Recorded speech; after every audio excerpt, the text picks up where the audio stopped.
এই যে আমরা 3 চোদনা এখন আছি অফিসের মধ্যে। আমি পাইলট চোদনা, আমার পিছনে মিরাজ চোদনা।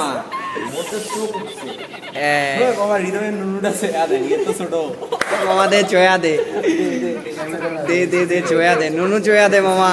নুনু চয়া দিলেই চোখ টোটা ভালো হয়ে যাবে। এই দেখ আমি তো কই শোন, এই যে আমার বন্ধু মিরাজ আফ্রিদি, তার চোখ ওঠার কারণে সে এখন ভিডিও করতে পাইতেছে না আর কি। এই যে চোখ উঠছে। আমি তো কই শোন, আমরা ভাবতেছি আমার বন্ধু হৃদয় পাইলটের নুনু দিয়ে ওর চোখে। ওর নুনু তো আমার ছেলের চেয়েও ছোট। আবার টুনটুনি ছোট, এটা আমি মানলাম। আমি টুনটুনি বের করে ওর চোখে ঘোষাবো। আচ্ছা আচ্ছা ঘষা ঘষা, আমি রাজি। ও যদি রাজি না হয়, আমি রাজি। তাহলে এটা করণীয় কি হবে? কোনো আপনারা করণীয় নাই। আমার না? আমাদের ভিউয়ার্সটা দেখবে তোমার নুনু কত বড়। আমি